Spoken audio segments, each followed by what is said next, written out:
Eu quero ministrar uma palavra para vocês essa manhã. E eu acredito que eu faça em duas partes, né? Se você viu a chamada, é um caso de polícia. O caso de hoje vai ser: nós encontramos um corpo. Tá ali? E provavelmente, numa segunda oportunidade, a gente vai falar sobre tem marcas de sangue. São evidências de um crime. Então eu queria ler com você junto um caso de polícia que está no livro de Deuteronômio. Se você puder abrir aí. Deuteronômio. Obrigado. Deuteronômio é um dos livros que expressa, né, a lei de Deus dada a Moisés para o povo de Israel.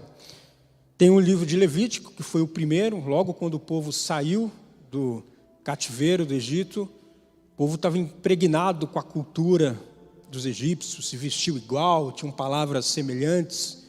Então o livro de Levítico foi muito focado em santificação, como que deveria ser o culto, as vestes e tal. 40 anos depois, aquela galera meio que já não existia mais. Então eles ficaram no deserto e agora eles vão entrar na cidade. E aí vem o livro de Deuteronômio.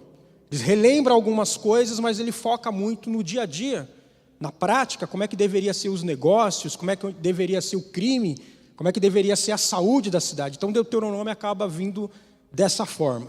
E o texto que a gente vai ler é o texto de Deuteronômio capítulo 21. Um caso de polícia. Diz o seguinte: quando na terra que te der o Senhor teu Deus para possuí-la, se achar algum morto caído no campo, sem que se saiba quem matou, então sairão os teus anciãos e os teus juízes e medirão o espaço até a cidade que estiverem em redor do morto.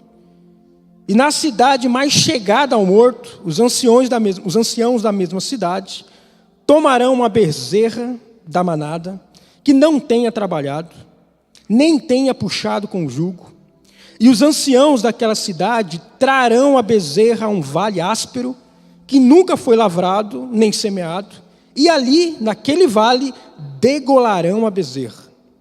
Então se achegarão os sacerdotes, filhos de Levi, pois o Senhor teu Deus os escolheu para os servirem e para abençoarem em nome do Senhor, e pelo seu dito se determinará toda demanda e toda ferida.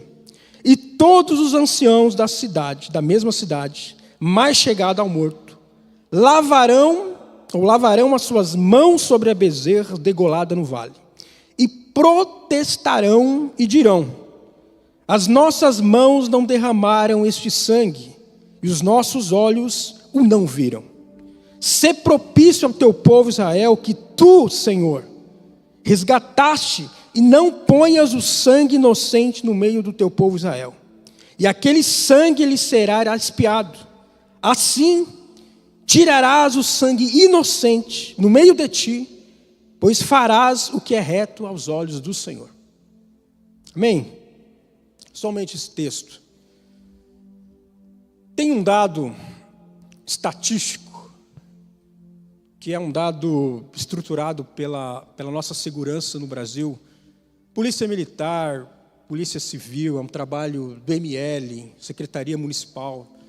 Essa estrutura toda compilaram dados que nos diz que em 2025 aqui no Brasil, nós tivemos aproximadamente 32 mil homicídios aqui no Brasil. O que vai dar cerca de 80 homicídios por dia. Então, no dia de hoje, é possível que a gente tenha aí durante o dia 80 homicídios. Um outro dado pesado também é que aqui no Brasil, em média, 60% dos casos não são concretizados, não se chega a lugar nenhum. 60% em média desses dados de homicídio são processos que são arquivados porque não chegou nenhuma evidência, não conseguiram chegar a uma pessoa culpada. Ou seja, Dos 32 mil, aproximadamente 19 mil vão ser arquivos, processos que serão arquivados. Deus tratou esse tema há 3.200 anos atrás, nesse texto. Ele disse o seguinte: é possível que essa terra que vocês estão entrando agora, vocês encontrem um morto, um cadáver no meio do campo, estão indo trabalhar e de repente se dá conta e tem um morto. E aí chama lá a polícia criminalista de Israel, o ML, o pessoal investigativo, e vocês não consigam chegar a lugar nenhum. Não consigam trazer evidências específicas que consiga dizer, pô, temos um culpado. Quando isso acontecer, a gente não vai arquivar o processo. O que vocês precisam fazer? Vocês precisam medir, mapear qual que é a cidade mais perto do corpo. Aquela cidade vai parar por um momento. Vocês vão chamar os anciãos daquela cidade, que é a liderança, os juízes. As pessoas que têm a liderança sobre aquela cidade precisam vir até o corpo. Mais do que isso, precisa também convocar os levitas, sacerdote. Se não tiver levita na cidade, cara, paga uma viagem de 3, 4 dias, mas tem que trazer o pessoal aqui para ver o corpo. Precisa também escolher uma bezerra que ainda não tenha sido exposta ao trabalho. É uma potência ainda, é um investimento que as famílias tinham alto. Precisa trazer, levar um campo, um lugar específico e degolar a bezerra. Depois disso, os anciãos daquela cidade precisam lavar as mãos sobre aquela bezerra e declarar: nós não temos culpa alguma, nós não vimos, nós não sabemos e não está sobre nós esse sangue. Dessa forma, Deus vai tirar a culpa do meio da cidade. Essa era um ritual extremamente caro, caríssimo. Você vai parar a cidade, as pessoas vão estar trabalhando, a liderança precisa sair do trabalho, precisa pagar a passagem para os levitas, se não tiver levita na cidade, precisa pegar uma bezerra que não era qualquer família que tinha. Bezerra era um investimento alto, porque ela, além do trabalho, ela dá leite, ela dá outras bezerrinhas. Então era um investimento que não era qualquer família que tinha. Então era um sacrifício ou um ritual altíssimo a se pagar. E tinha uma função pedagógica: elevar a consciência daquela sociedade. Tinha uma função pedagógica: dizer que vidas importam. Era uma forma de mitigar o risco de que aquilo fosse apenas um evento, que pudesse acontecer talvez periodicamente, e não se tornasse uma estatística. Então, quando Deus diz assim, precisa ser feito esse ritual para que Ele tire a contaminação da terra, ou para que a terra não seja contaminada, não está falando de chão que você pisa, mas está falando do povo, está falando da consciência, está falando da aliança, está falando de ordem social. Quando você lê o Antigo Testamento, Deus fala sempre: essa terra que vocês estão entrando, eu habito nela. Não tem como eu habitar numa terra de homicídios, onde a gente não consegue enxergar justiça. Não tem como. Então, para você evitar que a ordem social, o que a economia atual chama de capital social, é o reboco da parede, sabe, é aquilo que te dá confiança para fazer negócios, é a credibilidade, é a esperança, que faz empresas crescerem, que faz políticas sérias acontecerem e países se desenvolverem a partir de confiança, de palavra falada. Isso é o reboco da parede, que quando cai, fica frágil. As empresas falem, os partidos políticos viram crimes. Por quê? Porque a ordem social foi perdida. Então, quando Deus está dando essa lei, essa pedagogia para elevar a consciência do povo, se vocês negligenciarem uma vida, se vocês disserem: cara, a gente não conhece, não mora na cidade, não tem a ver com vamos tocar a vida. Isso vai contaminar o povo. Vai deixar de ser 1 por dia para ser 80 por dia. Vai virar estatística e a gente vai dizer no final, olha que legal, que bênção. Esse ano o homicídio caiu 5%. De 32 mil. Quanto que vai dar isso? Vida sempre importou. Deus já havia dito quando Caim matou Abel, ele disse, o sangue do teu irmão clama diante da terra. Lá atrás. Ele só está trazendo isso para a lei agora. Para que as pessoas saibam que vidas inocentes importam. Então, uma das consciências que Deus está trazendo ao povo é, o nosso pecado, ele não é particular, ele tem impacto social. Vou dizer de novo, o nosso pecado, ele não é particular, ele tem impacto social. Ele vai começar impactando seus filhos, sua esposa, sua família. Ele começa a impactar uma igreja, ele começa a impactar uma sociedade. Empresas falhem, deixam de existir por conta dos pecados sociais dos líderes. Não sei se você tem alguém que você conhece, mas a maioria das pessoas que eu converso, a gente vê uma falta de esperança. Quem que você vai votar esse ano? As pessoas estão meio, cara, não vai dar em nada. Porque a gente perdeu o reboco da parede. O tecido social está todo furado, rasgado.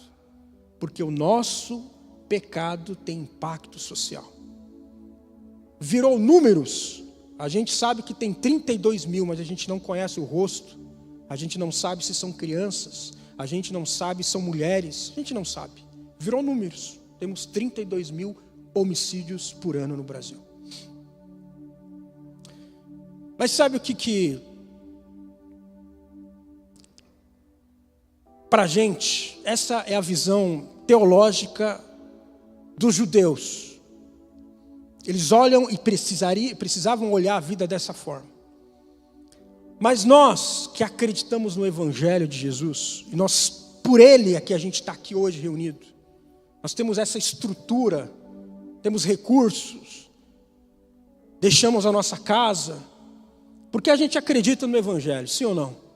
Amém? O ápice do Evangelho começa com um corpo.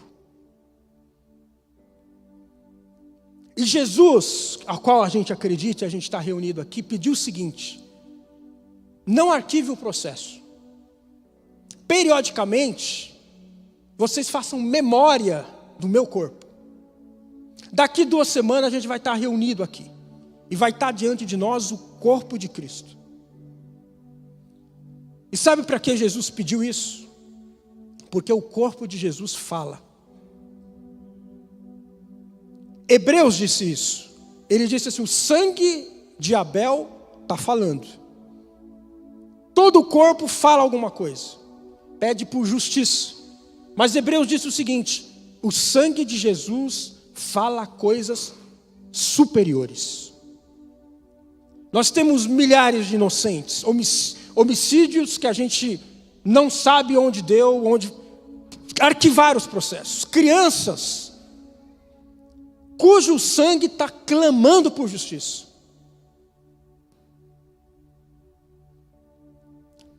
Mas diante de nós, diante da humanidade, foi colocado o corpo de Cristo. A lei e a sua pedagogia não funcionou. A intenção da lei é extremamente boa, elevar a consciência do povo. Mas ela perdeu pela força do pecado. E Deus traçou um outro caminho. Ele colocou o corpo de Cristo na história. Então, se você tirar uma fotografia da história, tem lá no meio o corpo de Cristo. Um corpo como o de Abel está pedindo por justiça. Está falando, a gente precisa fazer alguma coisa. Mas o corpo de Cristo tem outra realidade. todas as vezes que a gente está diante do corpo de Cristo, uma das preocupações que o próprio livro de Hebreus nos diz é o seguinte: se a lei exigia morte para aqueles que ela não conseguisse cumprir, imagine para aqueles que pisar o sangue de Jesus, o que nos aguarda. Se a gente olhar o corpo de Jesus e fazer vista grossa, e dizer que não é comigo. O corpo de Cristo fala algumas coisas que eu queria falar, apenas 3. A primeira é que pessoas são dignas. O corpo de Cristo veio restaurar a dignidade das pessoas. Você é digno. E dignidade não tem... Você pode ser um pecador, um ladrão, um mentiroso, mas os seus pecados estão numa sala que a gente abre a porta daqui a pouco. Independente disso, pessoas nascem com dignidade. Então, filósofos antigos já diziam o seguinte: dignidade é um valor intrínseco à pessoa, não tem preço. C.S. Lewis disse isso: todas as pessoas carregam uma dignidade porque dentro dela carrega eternidade. Martin Luther King fez isso. Não tem como a gente explorar a cor da pele das pessoas, porque as pessoas são dignas. O corpo de Cristo diz o seguinte: Deus está entregando o seu Filho, porque as pessoas merecem dignidade. Então você não pode usar ninguém, pessoas não podem ser ferramentas para empresas crescerem. Não pode. Pessoas são dignas. Não pode ser troca de moeda, não pode. Há uma dignidade. E por isso um corpo foi entregue para você. O corpo de Cristo está dizendo para você: você é digno. A dignidade há valor na vida. Por isso Deus disse: Abel, Caim, o sangue do seu irmão está clamando da terra. Porque vidas inocentes importam. Então, independente da sua história, dos erros, a dignidade por você foi entregue um corpo. Quando a gente esquece do corpo de Cristo, quando Cristo é esquecido na memória, a gente perde o respeito pela vida. A gente não consegue enxergar que uma vida no feto tem dignidade. E a gente começa a burlar, a fazer alguma coisa para tirar uma vida inocente. Sabe por quê? Nós esquecemos do corpo de Cristo. Ou a gente ainda não encontrou esse corpo. Porque o corpo de Cristo nos reconcilia com o Pai.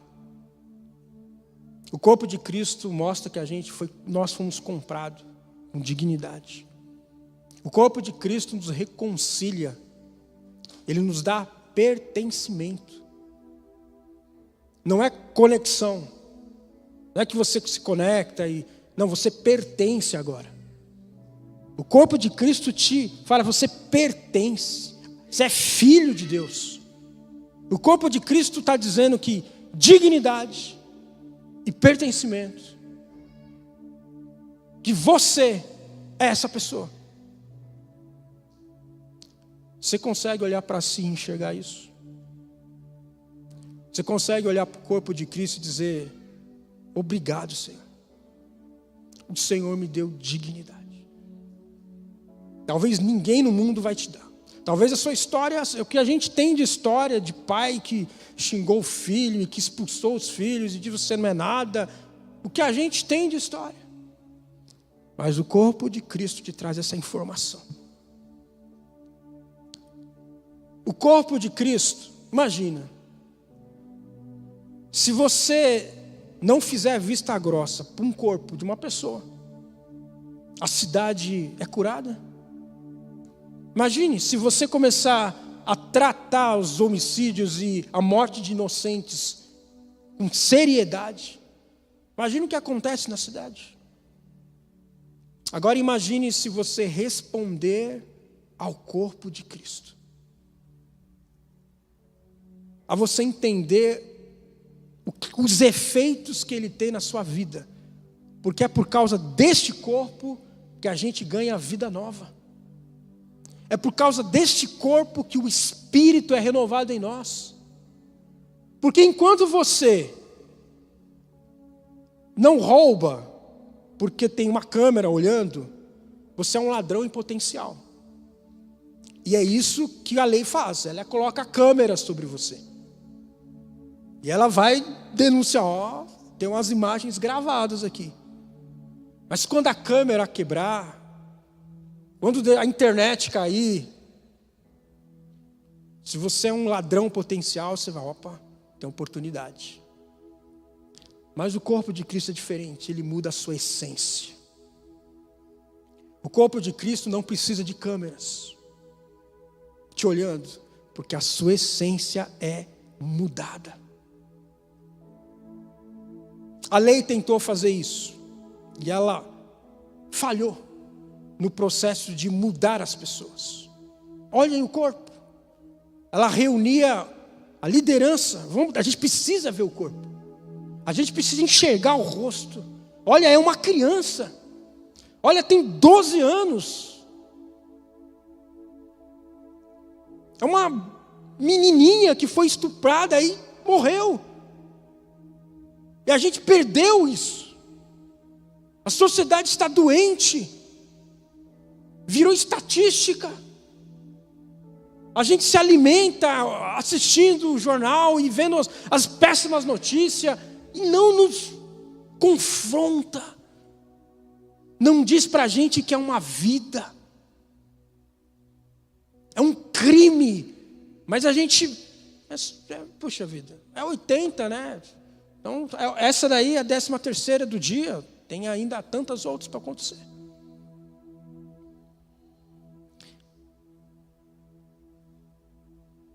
Que o sangue de Jesus não seja pisado por nós, que conhecemos o Evangelho, que sabemos o que o corpo de Cristo significa. Que a gente olhe para o corpo de Cristo daqui a 2 semanas. E a gente, como ele diz, como o texto de Coríntios fala, antes que você pegue o corpo, faça uma análise. Se a gente está dando a devida importância. Porque lá em Deuteronômio, Deus pediu uma resposta para um corpo inocente.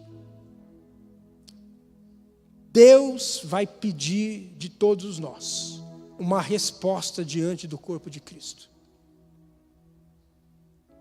Qual é o comportamento que eu preciso ter diante do corpo de Cristo? Qual é a atitude que eu preciso ter diante do corpo do inocente Filho de Deus?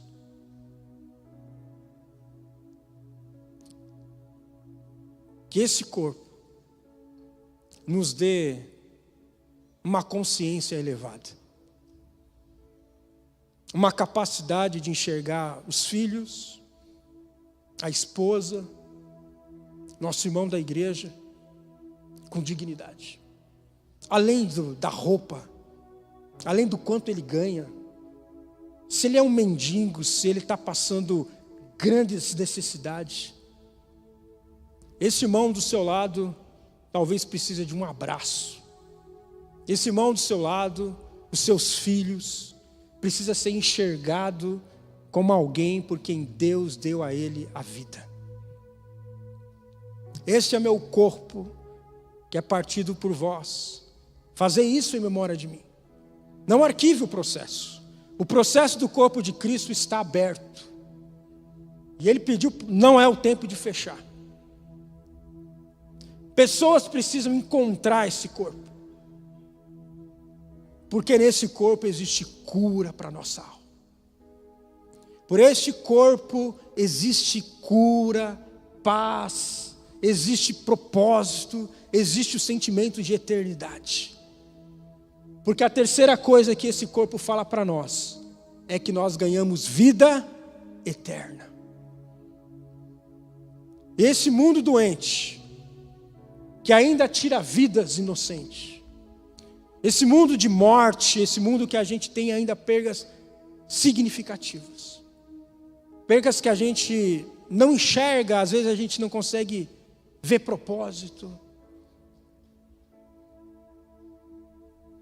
Essa semana eu fiquei sabendo do caso daquele rapaz, eu esqueci o nome dele, talvez quem acompanha, ele faz um trabalho, um podcast sobre aeronáutica, ele fala sobre os aviões.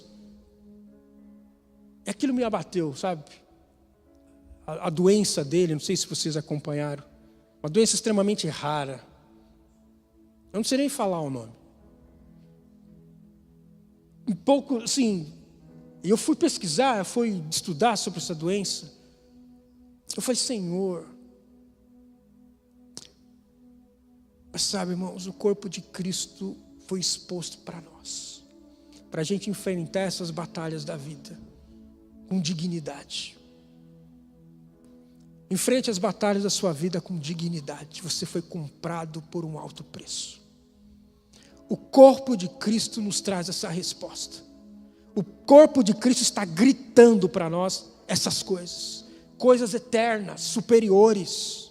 Se você enxerga que um corpo de inocente está gritando por justiça, o corpo de Cristo está dizendo que você é digno, que você é comprado, que o sangue de Cristo te livra, te limpa de todos os pecados.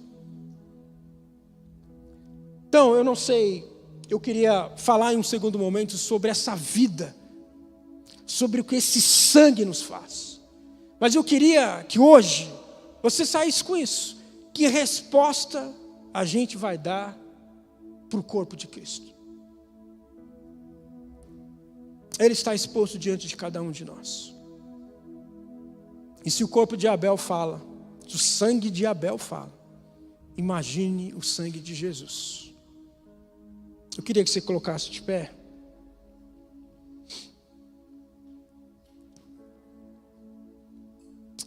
Eu perdi o versículo que eu queria finalizar, que era em Hebreus.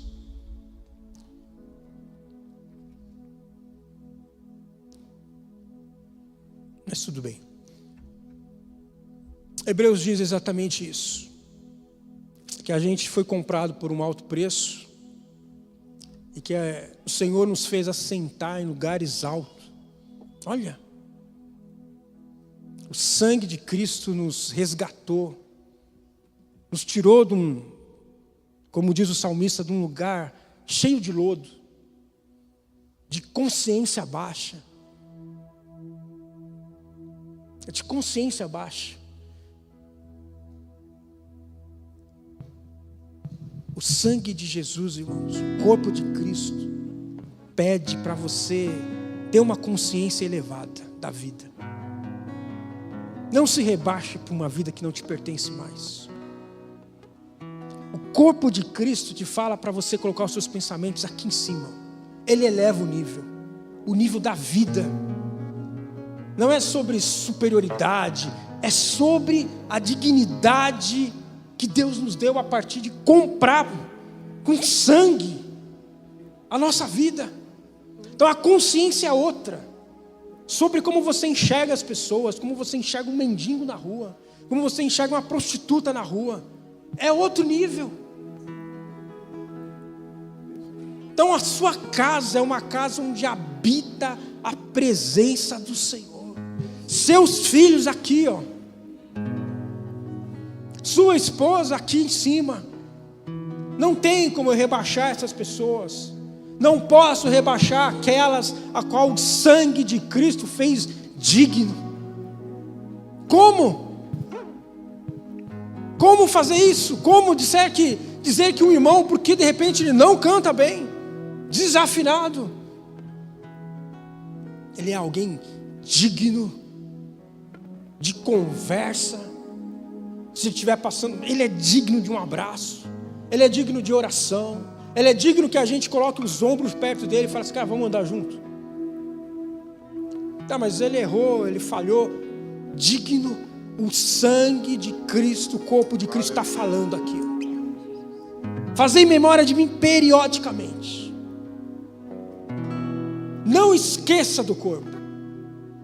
Não esqueça o que eu fiz por vocês. Não esqueça, talvez você tenha andado na vida esquecido disso. Dia a dia esquecido o corpo de Cristo. Mas o Senhor convida, não só a liderança da igreja, não a liderança de um povo, a liderança de um país. Crianças, venham. Adolescentes, idosos, venham diante do corpo. Venham e vejam. Venham e vejam o Filho de Deus, sangue inocente, e criem memória, porque é o corpo de Cristo que eleva a nossa consciência e que nos faz caminhar com dignidade, pertencimento, reconciliação com o Pai. Te agradeço, Senhor, te agradeço. Te agradeço pelo teu corpo. Foi partido por nós. Nós encontramos em ti vida eterna, Senhor. Só tenho você, Deus. Não nos deixe sair da nossa memória, Senhor, o teu corpo. Ele traz cura para nossas vidas, Ele traz cura para nossa alma. Ele traz cura para os nossos caminhos. Ele endireita os nossos caminhos.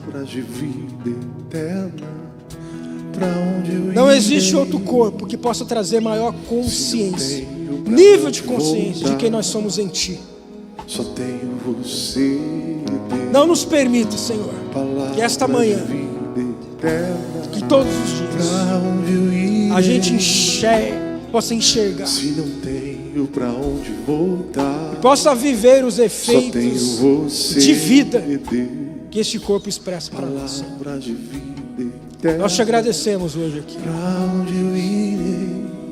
Te agradecemos pelo seu corpo exposto, Senhor. Obrigado. Em nome de Jesus. Deus, palavra de vida eterna, pra onde eu